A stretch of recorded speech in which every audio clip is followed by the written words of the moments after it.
Well, Ghana is still mourning, and there are still a lot, though, that we can do to honor the memory of the fallen. And one of them is definitely winning the Galamsey War, because, as you know, they were on their way to a very major launch of an initiative that was designed to tackle the illegal mining menace. And this was the Responsive Cooperative Mining Program.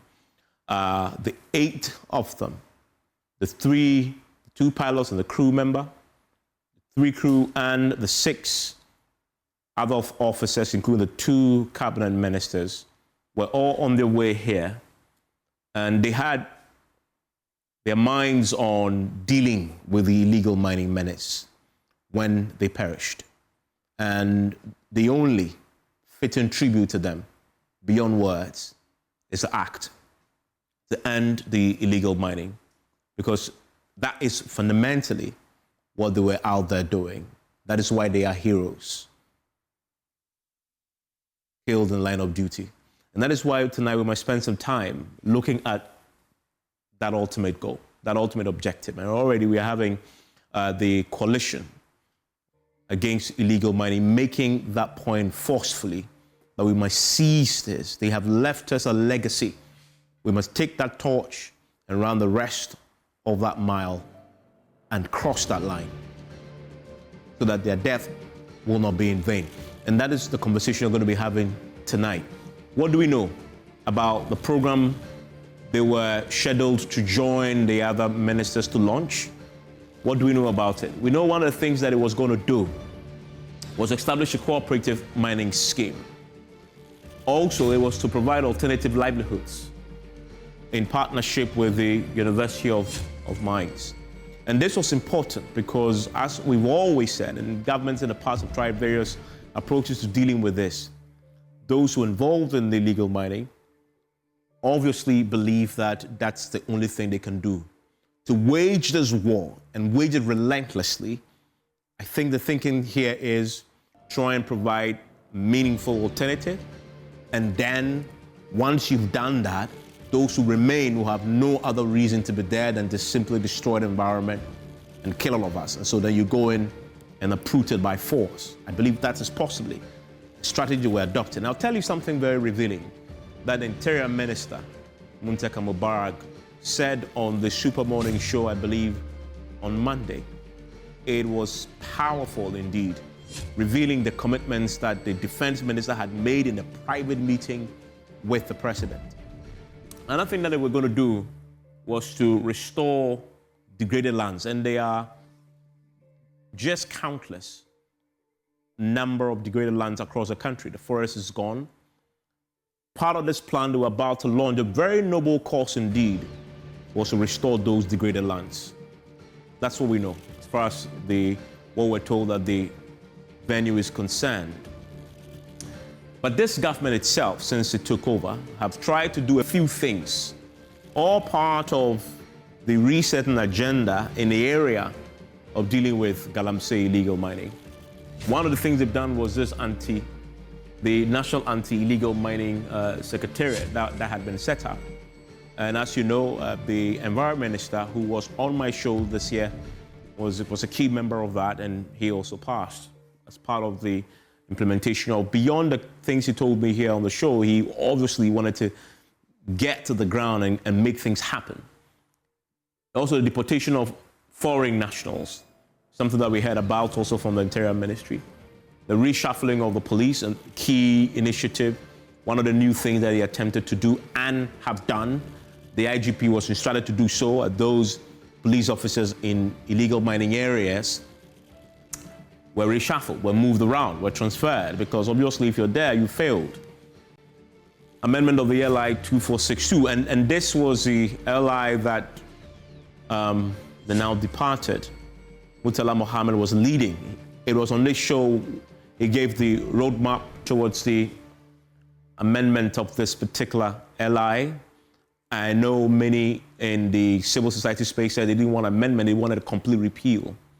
And some have suggested that this was ultimately going to happen. We'll look at that because it's part of his legacy, something that he was working towards. the permit required for excavators importation was another policy that this government introduced as part of the fight against illegal mining. Small-scale licenses, as we know, issued after December 7 were revoked is another one. And you also had the 107 small-scale licenses found to be irregular, also dealt with quite firmly. You had the 985 water guards that were trained and deployed to help deal with this problem.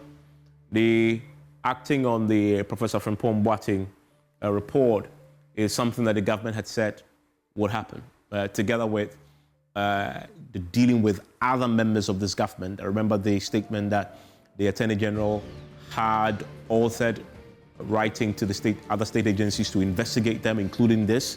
So this government was attempting to do something about this, obviously. Whether it was enough is a whole different question.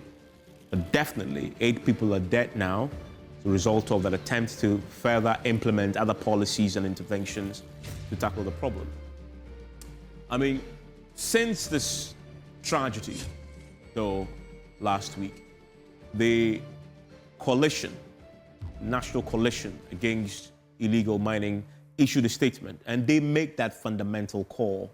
The call was simple, that we must make sure that in honor of those who are falling, or those who died, in their memory, we should win this war. Their death should not have been in vain. It should actually galvanize us towards doing more in this particular area. And so the few things that they wanted the president and the government to do in the ultimate memory and in honor of those who died, one obviously was to declare a targeted state of emergency in the areas affected. The second, they wanted the repeal of the LI 2462. They wanted that to happen. They wanted the prosecution of foreigners and not simply repatriating them once they are caught engaged in illegal mining. They talked about the fact that the prosecuting all political elements who are involved in illegal mining, we know that is a big part of the problem. And I've heard many say that the death of these 8, the blood on the hands of those politicians, their colleagues in both political parties who may be involved in illegal mining, that is an important point. But this is a very interesting piece of revelation that Muntaka Mubarak made on the Super Morning Show.